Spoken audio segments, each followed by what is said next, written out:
Halo sahabat pecinta catur, kembali lagi di Catur Talk Indonesia. Kali ini ada info penting kawan-kawan. Saat ini saya sedang memperbaiki studio baru untuk dapat fokus mengembangkan konten catur menjadi lebih baik. Dan untuk itu bagi Anda yang punya rezeki, bagi Anda yang siap membantu, saya sangat mengapresiasi dan menghargai bantuan Anda. Dan untuk linknya saya akan buat di deskripsi. Baiklah teman-teman, di sini kita akan melihat Magnus Trap teman-teman. Jebakan Magnus, di mana ini terjadi pada pembukaan Sisilia. Pion ke 4, pion ke C5, kuda ke F3, D6, D4, pion memukul pion, kuda memukul kembali, kuda ke F6, kuda ke C3, kuda ke C6. Di sini kita memainkan dengan gajah ke C4. Dan jebakan ini berlaku di mana hitam memainkan dengan pion ke G6, variasi Shojin, dengan tujuan mempersiapkan Vian satu gajah. Nah, disinilah kita akan membahas cukup banyak teman-teman. Di sini kita memulai dengan kuda memukul kuda, pion memukul kembali, dan langkah kunci E5. Oke, di sini mengancam kuda. Dan sekarang yang jadi pertanyaan, apa yang harus dilakukan oleh hitam? Kita akan bahas satu persatu. Yang pertama, apabila pion memukul pion, ini cukup wajar terlihat mengorbankan pion dengan harapan akan menukarkan menteri. Tetapi kita mempunyai langkah spektakuler dengan gajah memukul pion lemah F7 dan ini skak, di mana setelah raja menerima barulah menteri memukul menteri. Jelas selamat kita menang. Oke teman-teman, jadi kita tidak langsung menteri memukul menteri sebelumnya, tetapi dengan gajah terlebih dahulu. Kita kembali. Yang kedua, bagaimana jika di dalam posisi ini kuda ke H5? Dan apabila hal ini terjadi, langkah kita ialah dengan menteri ke F3. Lihat teman-teman, ancaman skak ke depan juga mengancam pion, ancaman skak mengancam benteng. Apa yang harus dilakukan oleh hitam? Yang pertama, apabila D5 dengan jelas kembali mengancam gajah, maka kita kuda memukul pion teman-teman. Pion menerima, maka gajah memukul kembali. Kita lihat ancaman skak juga mengancam benteng. E6 tentunya, maka simpel gajah memukul benteng. Oke teman-teman, jelas kita menang kualitas. Yang kedua, apabila di dalam posisi seperti ini bukan pion ke D5 tetapi ke E6, maka kita dapat melanjutkan dengan G4. Ini yang disarankan oleh Bobby Fischer, mengusir kuda terlebih dahulu. Kuda mundur ke G7, maka kuda ke E4. Kita lihat mengancam pion juga lebih berbahaya, mengancam manuver ke depan ancaman skak. Apa yang harus dilakukan? Yang pertama, apabila D5 mencoba memforking gajah dan juga kuda, maka kita dapat melanjutkan dengan kuda ke F6 skak. Raja ke E7, menteri ke A3 skak. Langkah yang sangat powerful dari kita. Pion menutup, dimakan saja skak. Menteri menutup, menteri memukul menteri, dan ini skakmat. Oke teman-teman. Yang kedua, bagaimana bang jika di dalam posisi ini dilakukan dengan menteri ke A5 skak, yaitu juga mengancam pion.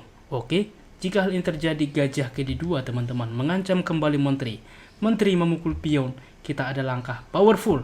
Memang kita tidak bisa langsung melakukan skak, karena apa? Kuda kita sedang dipin, tetapi gajah ke C3, dan lihat teman-teman, di sini menteri terjebak. Jelas hitam akan mengambil salah satu keuntungan, maka kita di posisi ini akan unggul dan menang. Dan kita akan membahas lebih lanjut. Kita kembali. Di posisi ini bagaimana dengan pion ke D5 bang?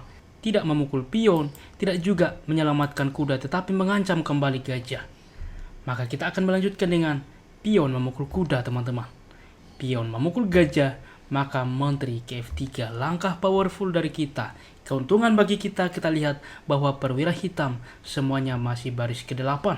Dan apabila pion memukul pion, saya menyarankan kepada Anda tidak langsung memukul pion ini. Memang ini salah satu bisa yang dilakukan, tetapi dengan rokade teman-teman. Lebih powerful, di mana mengaktifkan benteng ancaman skak.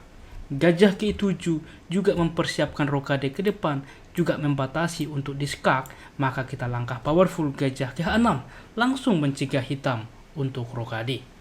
Gajah ke D7, maka benteng ke E1. Dan kita lihat teman-teman, di sini kita mengancam ke depan, gajah juga dapat bermanuver, maka di sini kita cukup unggul. Oke, dan saya akan memberikan variasi langkah kemungkinan selanjutnya. Bagaimana jika di posisi ini kuda ke G4?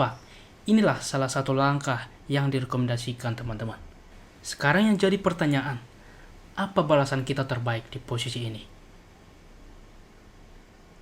Saya akan membahas jika Anda memikirkan dengan pion memukul pion. Memang ini salah satu hal yang bisa kita lakukan, tetapi pion memukul pion kita lihat di sini dapat ke depan mengancam gajah kita, gajah dapat aktif. Oke. Yang kedua, mungkin juga ada yang berpikir dengan E6, yaitu dengan tujuan menghalangi gajah supaya menteri dapat memukul kuda ini. Tetapi ini akan dibalas dengan F5 teman-teman, yaitu kembali melindungi kuda. Oke.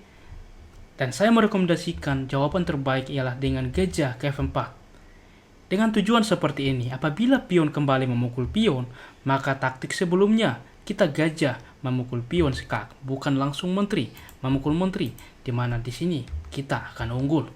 Oke teman-teman, dan apabila di dalam posisi seperti ini kita kembali dengan menteri ke B6, yaitu menghindari adanya ancaman ke depan, juga di sini dapat memukul pion ke depan, ancaman skakmat, ancaman terhadap pion. Maka kita dapat membalas dengan menteri ke F3 teman-teman, melindungi pion. Di sini apabila pion memukul pion mengancam gajah, maka kita punya langkah powerful. Gajah memukul pion lemah F7 skak, di mana setelah raja menerima, maka gajah ke E3 open skak, waktu yang sama mengancam menteri. Jelas, di sini kita lebih baik. Oke? Dan ketiga, bagaimana jika di dalam posisi seperti ini tidak menteri ke B6, tetapi dengan D5, tidak menerima pion, kembali mengancam gajah, maka kita kuda memukul pion teman-teman. Pion menerima, maka menteri memukul pion. Kita lihat ancaman skak ke depan, mengancam juga benteng, juga menawarkan menteri. Apabila menteri memukul menteri, jelas gajah memukul kembali dan ini cukup kuat mengancam benteng. Benteng ke B8, ada gajah ke C6 terlebih dahulu skak. Raja ke D8, maka E6 membuka akses gajah mengancam benteng. Kita lihat dua gajah ini cukup kuat. Benteng memukul pion saat ini, maka rokade sayap menteri dan juga skak waktu yang sama mengancam benteng. Dan ini ancaman skakmat.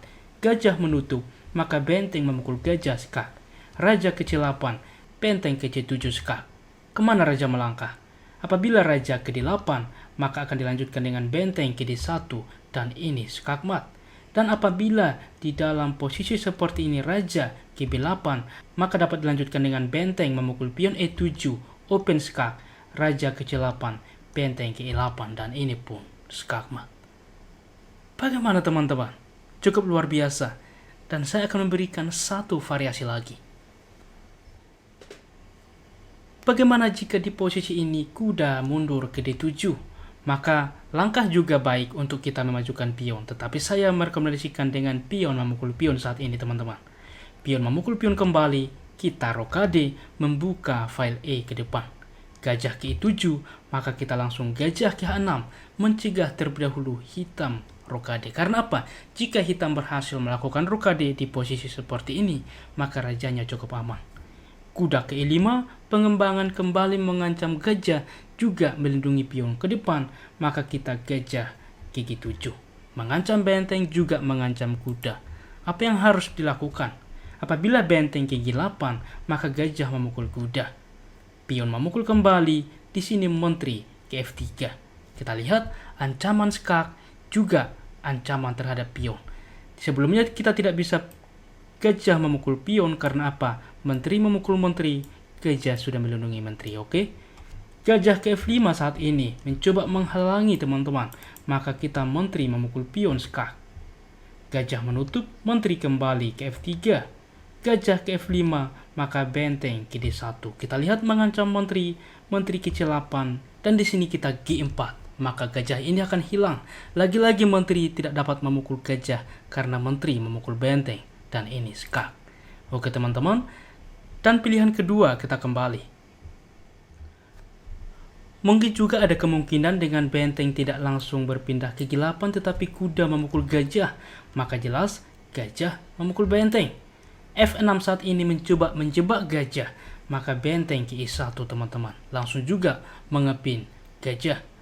Raja KF7 juga membuka menteri mengancam gajah kita. Jelas dengan harapan apabila gajah kita hilang, di sini hitam lebih baik. Maka coba teman-teman, di posisi ini apa langkah terbaik putih? Coba sharing di kolom komentar ya.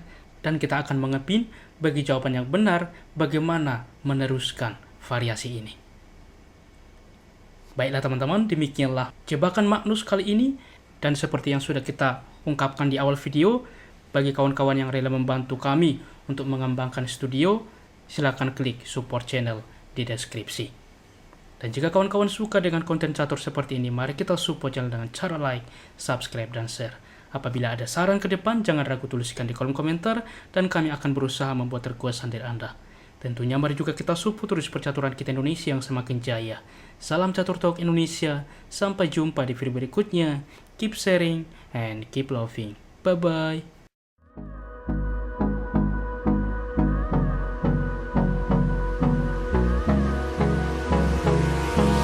Hold me close till I get up.